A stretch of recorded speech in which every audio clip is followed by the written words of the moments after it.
Hi friends, நான் தான் உங்க பிரியா. டிரான்ஸ்லேட் ஸ்டோரி சேனலுக்கு உங்களை அன்புடன் வரவேற்கிறேன். இன்னைக்கு பிளாக் என்னன்னா, இன்னைக்கு ஒரு ஃபுட் பிளாக் தான். அதாவது திருநங்கைகளோட ஸ்பெஷலான ஒரு கடிப்பத்தா கோஷ், அதாவது கருவேப்பிலை ஆட்டுக்கறி. ரொம்ப ஸ்பெஷல் டிஷ். திருநங்கைகள் வந்துட்டு நிறைய அக்கேஷன்ஸ்ல நிறைய டிராவலிங் மோட்ல இருக்கும் போதெல்லாம் இந்த டிஷ்ஷை வந்துட்டு, அதுவும் ட்ரெயின் டிராவலுக்கு போகும்போதெல்லாம் இந்த டிஷ்ஷை செஞ்சு எடுத்துட்டு போவோம் நாங்க. அதாவது இது வந்து புளியோதரை, லெமன் ரைஸ், அதுக்கு சைடிஷ் நல்லாவே இருக்கும். அது இல்லாம சாப்பாட்டுல போட்டு பிசைஞ்சு சாப்பிட்றதுக்கும் ரொம்ப நல்லா இருக்கும். வாங்க வீடியோக்குள்ள போகலாம். 1 கிலோ மட்டன் எடுத்திருக்கேன். இதை நல்லா 3 தண்ணியில கழுவி எடுத்திருக்கேன். இதுல வந்துட்டு இந்த மாதிரியான உருளி எடுத்துக்கணும். ஆக்சுவலி இதை வந்துட்டு குக்கர்ல எல்லாம் வேக வச்சுலாம் எடுக்கக்கூடாது. கழுகுனத நல்ல தண்ணி இருக இருக தண்ணியே சுத்தமா இல்லாம நல்லா அழுத்தி கறியில இருந்து எடுத்துடணும்.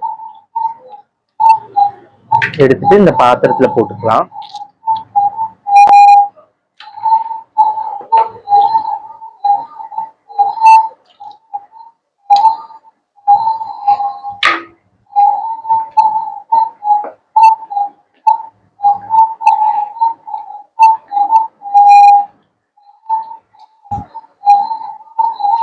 தேவையான அளவு மஞ்சத்தூள்,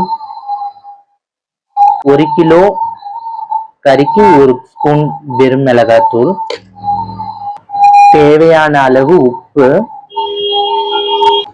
அப்புறம் ஒரு பட்டை எடுத்து நான் நுணுக்கி வச்சிருக்கேன். அதுக்கப்புறம் இது வந்து ஜாதி பத்திரி, ஒரே ஒரு ஜாதி பத்திரி நுணுக்கி வச்சிருக்கேன். 1/2 ஸ்டார் பூ, அன்னாச்சி பூ, 3 லவங்கம், இன்னும் கொஞ்சம் சோம்பு. இதுல எல்லாமே 3 எல்லாமே போட்டுடணும். ஒரு 5 பச்சை மிளகாய் எடுத்திருக்கேன்.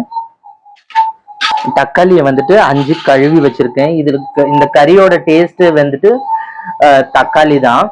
தக்காளியை வந்துட்டு நம்ம 4 நாளா கட் பண்ணி போட்டுக்கணும்.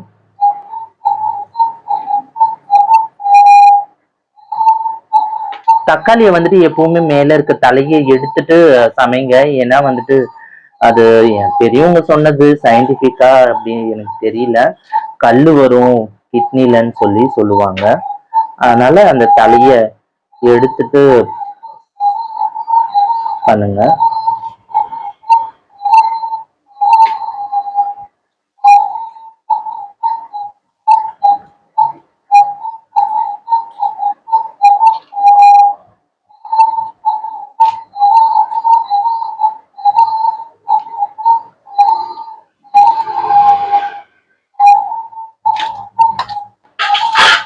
நான் இஞ்சி பூண்டு பேஸ்ட் அரைச்சு வச்சிருக்கேன். அதுல 1 ஸ்பூன். இதை எல்லாத்தையும் போட்டதை எல்லாத்தையும் நல்லா கலரி விட்டுடுங்க.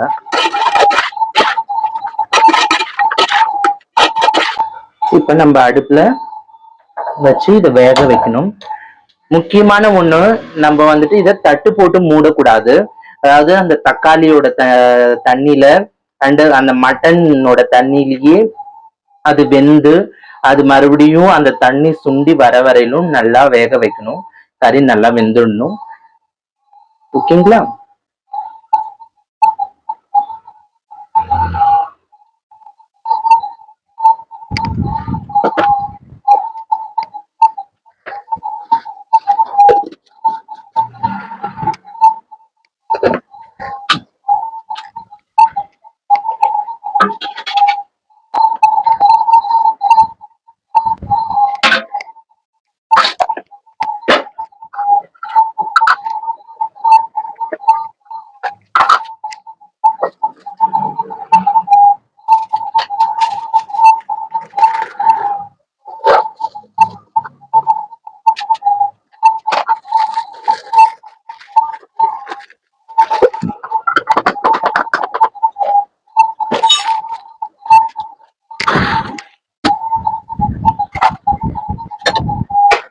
நம்ம அடிக்கடி இதை கலரி விட்டுக்கணும்.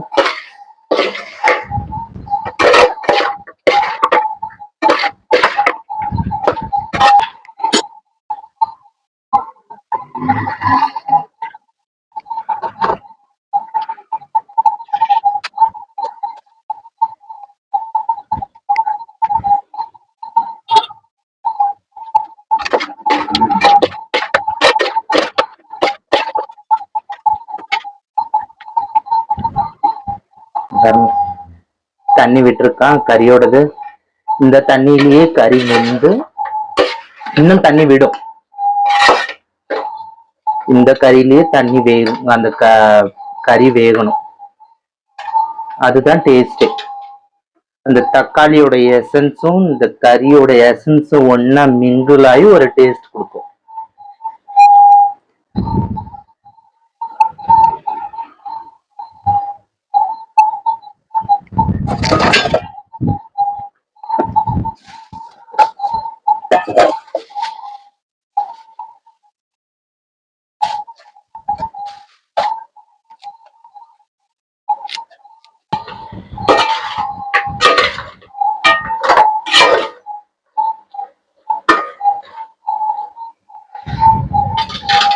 இது கொஞ்ச நேரம் வேகட்டும். தண்ணி நல்லா சுண்டி அதுல இருந்து கறியில இருந்து தண்ணி விட்டு தண்ணி நல்லா வந்துட்டு அதுலயே கறி வெந்து அந்த தண்ணியிலேயே தண்ணியும் சுண்டிடுச்சு. இன்னும் கொஞ்சம் ஒரு 2 மினிட்ஸ்ல ஒரு 5 மினிட்ஸ் இன்னும் லைட்டா அது சுண்டின பிறகு இறக்கிட்டு இதுக்கு இன்னொரு வேலை இருக்கு. கடிப்பத்தா கோஷம் தானே சொன்னேன், அதுக்காக கருவேப்பிலை போடவே இல்லைல்ல. கருவேப்பிலையே போட்டு நம்ம வந்துட்டு அதை ஃப்ரை பண்ண வேண்டியது இருக்கு. ஓகே, இது கொஞ்சம் லாங் ப்ராசஸ் தான், ஆனா டேஸ்டி எக்ஸ்ட்ரீம் லெவல் டேஸ்டா இருக்கும். சாப்பிட சாப்பிட 1 கிலோ கறி முன்னாடி வச்சா கூட நீங்க சாப்பிட்டுட்டே இருப்பீங்க, அவ்வளவு டேஸ்ட். இந்த மாதிரி இந்த பிளாக பார்த்துட்டு நீங்க வீட்டுல செஞ்சு பாருங்க. இந்த டேஸ்ட் பிடிச்சிருந்ததுன்னா என்னோட சேனலுக்கு கமெண்ட் பண்ணுங்க. இந்த மாதிரியான இன்னும் டிஃப்ரெண்டான டிஷ்ஷஸ் எல்லாமே நான் உங்களுக்கு செஞ்சு காமிக்கிறேன். ஆனா டைம் எடுக்குங்க, ரொம்ப லாங் ப்ராசஸ், கொஞ்சம் டைம் வந்துட்டு எடுக்கும். ஏன்னா வந்துட்டு இது கறி வந்துட்டு நம்ம குக்கர்ல வேக வைக்கல, நம்ம பொறுமையா அதான் மீடியம் சிம்ல வச்சு கறியோட தண்ணியிலயும் இந்த தக்காளி தண்ணியிலயுமே கறி வேக வைக்கிறதுனால கொஞ்சம் டைம் எடுக்கதான் செய்யும். ஆனா பொறுமை தேவை. பொறுமையா இருந்தா இந்த டிஷ் நீங்க சாப்பிட்டு என்ஜாய் பண்ணலாம்.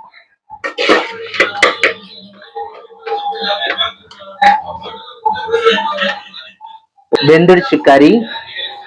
இருங்க, உங்களுக்கு எடுத்தே காமிச்சிடறேன் கறி எவ்வளவு வெந்திருக்குன்னு. நல்லாவே வெந்திருக்கு, நல்லா வெந்திருக்கு. கடாய் வச்சாச்சு. நான் எப்பவுமே வந்துட்டு 1 கிலோ கறிக்கு வந்துட்டு நம்ம ஒரு 200 ml எண்ணெய் போட்டுக்கலாம்.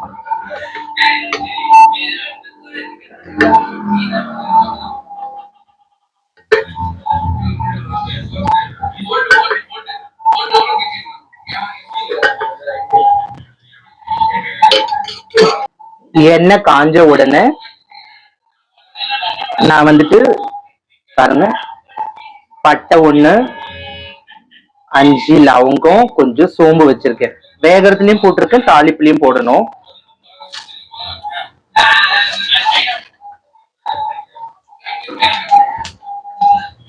அது போட்டு பொரிஞ்ச உடனே லைட்டா சிம்ல வச்சிருங்க.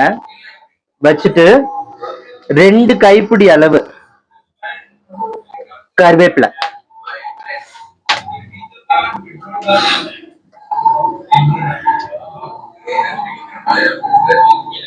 இந்த டிஷ்ஷுக்கு மெயினே வந்துட்டு கருவேப்பிலை தான். இது கருவேப்பிலை நீங்க போட்ட உடனேயே வந்துட்டு கறி போட்டுடணும், பொரிய விடக்கூடாது. கருவேப்பிலை போட்டாச்சு. இப்ப இந்த கருவேப்பிலை மேலேயும் இந்த கறி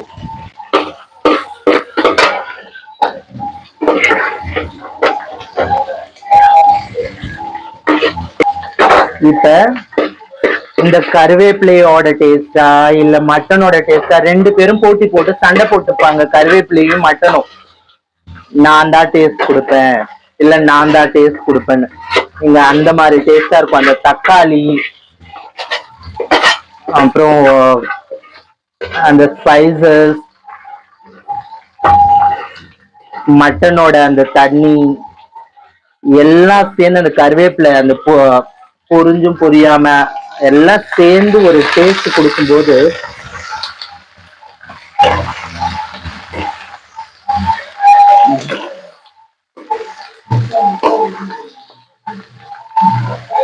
நான் கொஞ்சம் கருவேப்பிலை இதுல கொஞ்சம் கம்மியா தான் போட்டிருக்கேன். இன்னும் கூட போடலாம் கருவேப்பிலை எவ்வளவு போடுறோமோ அவ்வளவுக்கு டேஸ்ட். அதே மாதிரி தக்காளியும் மோஸ்ட்லி கருவேப்பிலை பெரிய தக்காளியா இருந்தா ஒரு 4 தக்காளி, சின்ன தக்காளியா இருந்தா 5ல இருந்து 6 தக்காளி போடலாம்.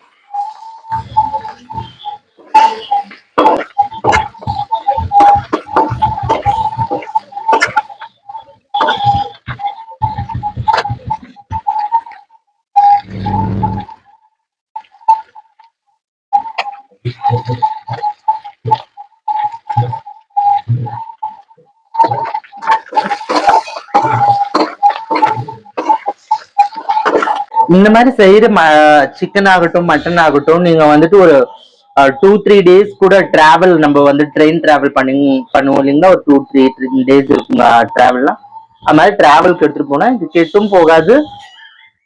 அது டிராவல் ஃபுல்ஃபில்லா இருக்கும், ரொம்ப ஃபுல்ஃபில்லா இருக்கும் அந்த டிராவலே. ரெடி ஆயிடுச்சு மக்களே, வாங்க சாப்பிடலாம். இதுதான் கடிப்பத்தா கோஷ் கருவேப்பிலை ஆட்டுக்கறி. தேங்க்யூ சோ மச் இவ்வளவு பொறுமையா என்னோட vlog இவ்வளவு நேரம் பார்த்ததுக்கு. நீங்க எல்லாரும் இந்த வீடியோவை பார்த்துட்டு உங்க வீட்லயும் ட்ரை பண்ணுவீங்கன்னு நான் நம்புறேன். ட்ரை பண்ணிட்டு இந்த டேஸ்ட் எப்படி இருந்ததுன்னு என்னோட கமெண்ட் செக்ஷன்ல கமெண்ட் பண்ணுங்க அண்ட் ஷேர் பண்ணுங்க, லைக் பண்ணுங்க அண்ட் சப்ஸ்கிரைப் பண்ணுங்க மக்களே. தேங்க்யூ ஃப்ரெண்ட்ஸ், பாய் பாய்.